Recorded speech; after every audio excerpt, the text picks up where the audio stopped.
gente, muito boa tarde. Globo Esporte no ar nesse fim de semana decisivo de Cariocão. Os nossos repórteres já aqui, prontinhos para trazer muita informação ao vivo para você. Vamos conversar com a Lívia Laranjeira, porque tem jogo importante, mais um clássico. Olha só, Vasco e Botafogo ao vivo na Globo, às 6 da tarde, pela última rodada do Cariocão. O Botafogo tá tranquilo, o Vasco tá pressionado. Lívia Laranjeira, chega mais, fala com a gente ao vivo de São Januário, minha amiga. Boa tarde. Tudo bem, Kelly? Boa tarde para você, boa tarde a todos. É isso, Vasco pressionadíssimo, né? Já são 3 partidas sem vencer, precisa da vitória amanhã para se classificar para as quartas de final sem depender de nenhum outro resultado. O técnico Fernando Diniz deve mandar a campo o mesmo time que enfrentou a Chapecoense pelo Brasileirão. Paulo Henrique já está recuperado de dores no pé, mas ainda deve começar no banco de reservas. E tem novidades de mercado no Vasco, viu? O time anunciou oficialmente a contratação do cuiabano, o lateral já até apareceu nas primeiras imagens com a camisa do Vasco. E o atacante argentino Cláudio Spinelli desembarcou hoje de manhã aqui no Rio. Ele ainda vai passar por exames, mas é mais um reforço que chega para a sequência da temporada. Amanhã, ao vivo na Globo, às 6 da tarde, tem esse clássico aqui, Vasco e Botafogo. E sabe quem vai estar na audiência? A dona Janete, uma vascaína muito, mas muito apaixonada. O tamanho do amor de Dona Janete pelo Vasco pode não se medir em palavras. Mas que elas são poderosas, não há dúvida. Ainda que a voz já esteja desgastada. Nenhum clube no mundo recebeu uma declaração dessa. É um caderno com 10 matérias. Escrito nele em todos os espaços possíveis. Vasco, eu te amo. Foram palavras escritas à mão, há 26 anos. Tanto é que Dona Janete resolveu tentar participar de um quadro do Esporte Espetacular, chamado Fã Clube. Era o ano de 2000, tempos em que as cartas ainda eram uma forma habitual de correspondência. Ela escreveu o máximo que ela conseguiu, foi 2.700, e eu lembro do dia a dia ali. Ela era manicure, né? Ela terminava de trabalhar, ia pra mesinha dela ali, botava a caixa que já estava acumuladas, as cartas ali, começava a escrever. Virou o personagem da reportagem, claro. No dia que eu nasci, ao invés de eu chorar, eu gritei, Vasco! Os então jogadores Juninho Pernambucano, Mauro Galvão e o goleiro Márcio estavam entre os pedidos de Dona Janete para o encontro. Vocês estão lindos! Hoje a saúde anda mais debilitada. Dona Janete tem eritromelalgia, uma doença vascular rara. Ainda assim está lúcida e o amor pelo Vasco parece até que aumenta com o tempo. 26 anos depois, ela desafiou as dificuldades de locomoção e pediu um reencontro com os jogadores daquela reportagem. E um encontro inédito com quem não participou. Desde que adoeceu, Dona Janete tem saído muito pouco de casa. Para isso acontecer, tem que valer muito a pena. E aí, se tem Vasco envolvido na história, ela dá um jeito. Está dentro. Mauro Galvão mandou um recado. Mas queria desejar aí tudo de bom para a senhora, que você possa estar bem. O ex-goleiro Márcio fez questão de ir a São Januário. Depois de 26 anos, a gente se reencontrando, né? E as 2.700 cartas que a senhora escreveu, hein? Como é que a senhora conseguiu, né, Janete? Com muito amor. Carlos Germano, que não pôde participar na época porque tinha se transferido para o Santos, desta vez apareceu. Estamos aqui hoje, na nossa casa, né? Vasco nunca foi tão amado na vida. O papo teve que ser rápido. É que as dores incomodam demais quando Dona Janete não está deitada. Mas o desejo foi realizado. O Vasco é o meu primeiro. E será o meu amor eterno. Que lindo! Um grande abraço para dona Janete. Olha aí, venda da SAF do Vasco esbarra no fair play da CBF? Essa é a pergunta. Processo da venda da SAF, Marcos Lamáquia, CEO do fundo Blue Star, está interessado na compra. Iniciou verificação de documentos financeiros do Vasco para fazer uma proposta. O filho de José Roberto Lamáquia, dono da Crefisa, é enteado da senhora presidente do Palmeiras, Leila Pereira. Regulamento do fair play proíbe que qualquer pessoa física ou jurídica tenha influência em mais de um clube da mesma divisão ou com rebaixamento e promoção entre si. A vedação se estende a parentes como cônjuge, pais, filhos e irmãos. Enteado, pela interpretação jurídica, se equipara a filho. SAF/clube tem até 30 dias para informar a CBF sobre mudanças no controle da empresa. A partir daí, a agência do Fair Play analisa se há impedimento. Bom, isso é o que diz o regulamento, mas, cara, pelo item 2 aqui, a não ser que arrume uma outra figura jurídica para o enteado, o Fair Play deve barrar essa possível futura venda do Vasco, né, Rodrigo Matos? Vamos lá contar. A gente contou esse negócio que estava andando, né? Essa conversa ano passado, do Lamarck para comprar a SAF do Vasco, contou que tinha avançado bastante a conversa, mais do que com outros investidores. O Vasco já tinha tido lá atrás a história com o grego e com o italiano, mas o Lamarck estava botando muito advogado e correndo rápido ali com o processo, embora ainda não tivesse valuation e tal. E aí o que aconteceu? Tinha esse regulamento, já tínhamos falado do regulamento, só que o regulamento não fala em enteado. Então, para mim, estava numa zona cinzenta, né? Não dava para dizer que tinha uma história. Só que a CBF, diante das notícias, ela observou e foi procurar advogados para saber, a agência que cuida do Fair Play atualmente, que são dirigentes da CBF, para saber como que seria essa interpretação. E aí o entendimento é que o enteado, que não está citado no regulamento, é equiparado a filho, juridicamente, para essas questões societárias, digamos assim, né, com consultas a advogados. Então, o que aconteceu? Em conversas informais, não foi assim, chamou o Vasco para dizer que não pode, não foi isso. Tem encontros constantes entre dirigentes, e aí os dirigentes da CBF alertaram o Vasco, quem tem uma boa relação, falando assim, olha, tem esse artigo aqui do Fair Play, o artigo 86, que prevê o veto que parentes tenham controle sobre um clube que já tem um dirigente, como é o caso da Leila Pereira, representa o Palmeiras, em outro clube da mesma divisão, ou o rebaixamento seria na Série B, né? Se estivesse na Série B também, que são divisões ali que são juntos. O Vasco foi avisado informalmente, o Palmeiras também foi avisado, até procurei o Palmeiras, o Palmeiras falou assim, olha, a resposta que me deram foi, a gente não tem nada com isso, né? Tipo, a Leila só fala do Palmeiras. Dentro do Vasco, qual foi a atitude? O entendimento do Vasco é que é muito cedo ainda para saber, porque isso foi um aviso informal, não teve uma análise formal dizendo que está vetado o negócio, e isso é precisando dizer, não é que a CBF já vetou, ela indicou que tem um problema ali, que tem um obstáculo, né? E aí o Vasco falou assim, vamos tocar o negócio, continuar as conversas com o Lamarck e ver para onde vai essa possível venda. Se ela se concluir mais na frente, se o negócio andar para frente, se ele decidir que vale, porque ainda não tem nem preço, então não dá para dizer que o negócio está super avançado. Tá ali conversas, o Lamarck entendeu tudo, o que o Vasco tem, divisão de base, a estrutura da recuperação judicial, qual é o tamanho da dívida, qual é o tamanho das receitas, isso ele já tem essas informações. Mas não tem ainda um valuation, não tem, quanto que ele teria que pagar para o Vasco, o que ele vai ter que investir. Não tem isso. Então não é ainda uma coisa preliminar, o que me falaram, inclusive, que em janeiro começou a andar mais lento do que estava. Estava andando muito rápido, e aí depois do Natal, o Ano Novo, começou a andar mais devagar, as reuniões têm sido mais esparsas e tal. Então vai fazer, vamos continuar a conversa, e mais na frente, se tiver conseguir andar, digamos assim, e esse negócio for para frente, aí apresenta a CBF, e a CBF vai ter que tomar uma decisão. Essa é a postura do Vasco até agora nesse negócio. Agora, a sinalização da CBF é que tem um problema. A sinalização preliminar, não é ainda... A gente tem que lembrar que esse tipo de análise tem que ser muito mais aprofundada, jurídica e tal. Mas ao iniciar, olhando o regulamento e olhando a interpretação sobre o que é enteado, é que tem um problema aí que, enquanto a Leila fosse presidente do Palmeiras, ele não poderia ser dono da SAF do Vasco. PVC, me parece prudente isso, né? O que é? Que tá saindo com tem um monte de coisa, tem um monte de coisa de história para contar sobre. Eu acho que é claro que tem alguém querendo enganar alguém, né? Isso tá óbvio, né? É claro. Quem está conversando com o Pedrinho e com o Vasco há 3 anos é o Lamarck. O filho do Lamarck quer ser dono do Vasco, tem uma relação. Tem 3 coisas para falar. Primeiro, isso nos remete a uma história do Brasil, que é a eleição para presidente da República em 1965, que, como sabemos, não houve. Mas como tinha um candidato chamado Leonel Brizola, que era governador do Rio Grande do Sul, e que era candidato, mas era cunhado de João Goulart, presidente da República, então começou-se uma campanha de que Brizola não pode ser candidato porque ele é cunhado do Jango. Então veio o slogan informal, que era distante, tanto era distante que não teve nem eleição, porque teve golpe militar antes. Mas o slogan era: cunhado não é parente, Brizola presidente. A gente precisa fazer um slogan para isso. Enteado não é filho. Não, deixa para lá, melhor não continuar.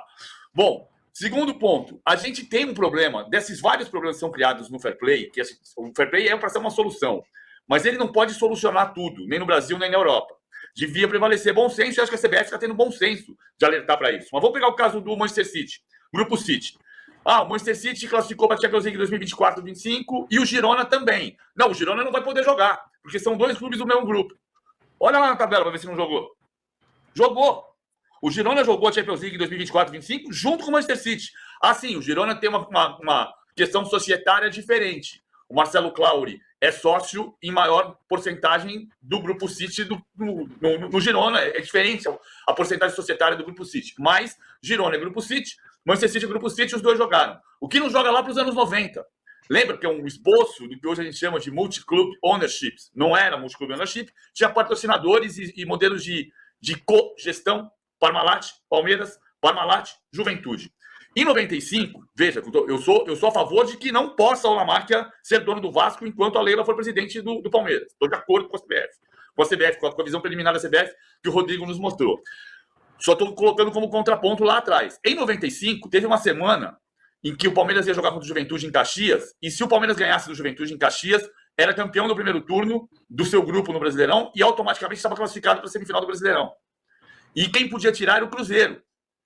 O Palmeiras ia jogar com o Juventude, claro que o Juventude vai entregar o jogo. Óbvio que o Juventude vai entregar o jogo. É claro que o Juventude vai entregar o jogo. É Parmalat versus Parmalat, irmãos de leite. O jogo foi 1-1 e o Cruzeiro ganhou o turno. Acontece. Mas não é para deixar acontecer, chegar nesse limite de passar uma semana levantando suspeita, porque os clubes são do mesmo grupo. Não é para existir. Estou de pleno acordo. O que tem um aspecto importante para o Palmeiras também, não só para o Campeonato Brasileiro, e repito, acho que a CBF está certa. Outro caso do passado lá atrás. Paulo Massini vai se lembrar que a Parmalat entrou no Palmeiras em 92. E durante os 8 anos em que ficou ali, de tempos em tempos, tinha uma matéria que dizia que a Parmalat ia sair. O Jornal da Tarde era campeão mundial de fazer matéria que a Parmalat ia sair. Eu tenho orgulho de ter feito uma matéria 6 meses antes de sair, em que a matéria do lance não dizia que ia sair, mas dava todas as pistas de que ia sair.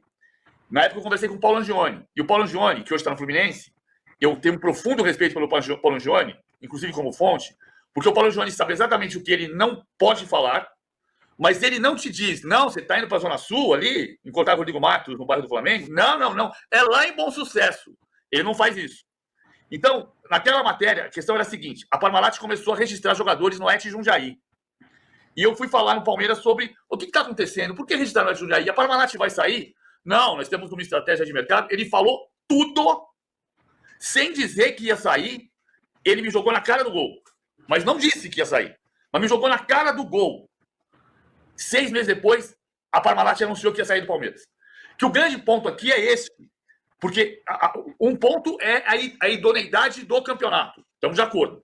Não pode ter 2 clubes do mesmo dono, ou do mesmo controlador, ou do mesmo presidente. Não pode. O outro ponto é o que vai acontecer com o Palmeiras em relação... O Palmeiras está muito mais preparado para a saída da Crefisa e da Leila do que estava na Parmalat. Não tem dúvida disso. Mas o que pode acontecer? Eu pego o João Paulo Sampaio, eu pego a estrutura da base, eu pego alguma coisa e levo tudo para o Vasco. Então, esse é um ponto que o Palmeiras também precisa cuidar do ponto de vista interno. A Leila vai ter o direito, quando ela não for presidente do Palmeiras, ela pode ser dona do Vasco.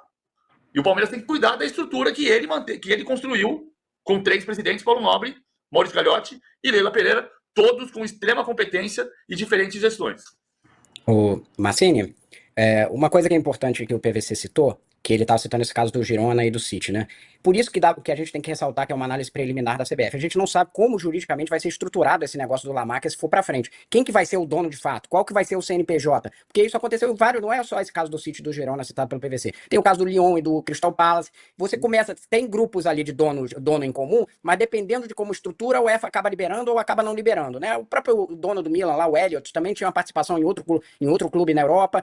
Eu só acho que assim, esse caso Palmeiras e Vasco tem uma diferença em relação à Europa, porque é o mesmo campeonato nacional. Não é nem a mesma campeonato europeu. Eles vão estar disputando o mesmo campeonato todos os anos. Então eu acho que, independente, repito, a análise é preliminar e pode ser mais na frente, que do jeito que o negócio seja estruturado, a CBF deu um ok para ele. Mas você tem que ser muito mais cuidadoso na forma como você analisa isso, porque são 2 times que vão se enfrentar ano a ano no mesmo campeonato. Então, se você gerar isso que o PVC falou, de uma questão de suspeita de ter alguma ligação muito próxima dos 2 grupos, de uma forma que eles troquem alguma coisa de gestão, é muito ruim para o futebol brasileiro. Eu acho que é isso que está se tentando se preservar. Não estou dizendo que é isso que está acontecendo, mas é isso que tem que ser analisado para saber se eventualmente pode ser aprovado ou não a operação.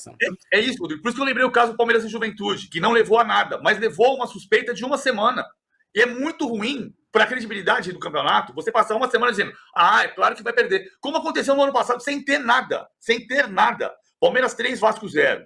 No dia em que se anunciou que a Crefisa tinha comprado a dívida do Vasco, né, ou se eu expliquei mal, foi mais ou menos isso que aconteceu, naquele dia se levantou suspeita sobre o jogo que não tinha sentido, até porque o Vasco quase fez um gol, o Everton salvou a bola do Ryan, ali, o Palmeiras não ganhou de 3-0 do Vasco por causa da relação da Crefisa com o Vasco, mas mesmo sem ter nada, já se levantou suspeita, imagina se tiver, como foi Palmeiras e Juventude. E como informação, dá mais uma informação aqui, o dinheiro do Lamáquia que ele entraria no Vasco eventualmente, se isso acontecer, não é da Crefisa. Ele tem a família lá da mãe dele, que é rica, mais rica que o Lamáquia, e aí o dinheiro viria mais daí, que é uma ligação, pelo que me disseram, é o Banco Rural, né? A família que é dona ali do Banco Rural, e ele tem esse fundo Blue Star que administra o patrimônio da família. Então viria, se o negócio for para frente, seria mais desse dinheiro do que dinheiro do José Roberto Lamáquia enfim, da Crefisa, né? Que está posto ali.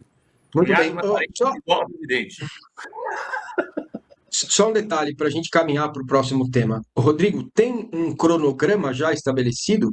Data, apresenta tal dia, segura aqui, como é que vai, quando é que vai entregar esse estudo? Não tem ainda?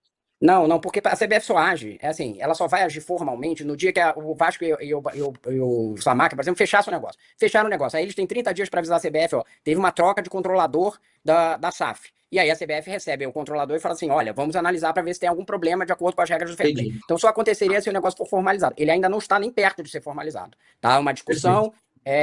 eu inclusive coloquei na matéria quais são as prioridades do Vasco ali em relação à SAF, que é performance esportiva, ganho estrutural, CTs, investimento forte no CT e assumir toda a recuperação judicial. Ainda tem que saber se, por exemplo, o Lamáquia vai assumir essas coisas todas, se ele quer investir esse dinheiro. Isso ainda não existe. Né? Perfeito. Nesse momento, chegando aqui, Cláudio Spinelli, no seu estilo aqui, para conversar com a gente. Já, vamos pedir aqui de uma forma... Buenos dias, em Despacito. Bem-vindo ao Vasco. Crees que este é o passo mais importante de tu carreira nessa hora? Sí, es un gran paso, un gran desafío deportivo para mí. Estoy muy feliz y con muchas ganas, con mucho deseo. Gracias. Spinelli, bom dia, seja bem-vindo ao Vasco da Gama, o gigante da colina. Você vai se apaixonar por essa torcida, por esse clube. Recentemente, né, teve 2 compatriotas seus, argentinos, fazendo história aqui, sendo goleadores. Germancano e Verratti. Você pretende seguir esse espaço aí, dar seguimento, né, nos artilheiros argentinos aqui no Vasco? Sí, ojalá Dios quiera que pueda seguir esos pasos, que pueda conectar rápido con mis compañeros, con el entrenador, con toda la torcida. Ojalá que lo pueda lograr. Spinelli, qual é o seu sentimento em voltar a jogar em São Januário, agora com a camisa do Vasco? E um recado para os íntias, por favor. Un recado, un mensaje, ¿no? Sí. No, que tengo muchas ganas, que prometo dejar la vida por estos colores, por la torcida ahí, y ojalá Dios quiera que nos bendiga a todos, al equipo, para que podamos lograr algo juntos este año. E a sensação de voltar a São Januário? No, hermoso. El São Januario, con mucha fuerza, vamos a estar muy bien. Yo tengo fe que la torcida va a apoyar mucho, que es lo que necesitamos siempre como equipo, y tengo un gran presentimiento que este año vamos a lograr algo juntos. Uma última aqui, rapidinho. Só que não teve força, a maior torcida organizada do Vasco da Gama, e nós temos um canal nosso e queríamos trazer um pouquinho da sua palavra para nós, torcedores, como os nossos colegas falaram aqui. O seu retorno a São Januário vindo agora, mas trabalhando com o professor Diniz, qual é a vontade, qual é a gana, qual é a tua régua de gols ali e de entrega, aí, principalmente, de um espetáculo para a torcida? Sí, para mí es un gran desafío tener un entrenador como Diniz.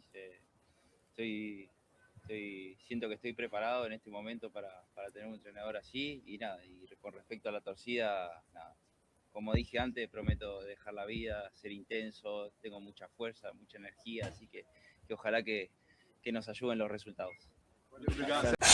Se é Vasco, está na colina.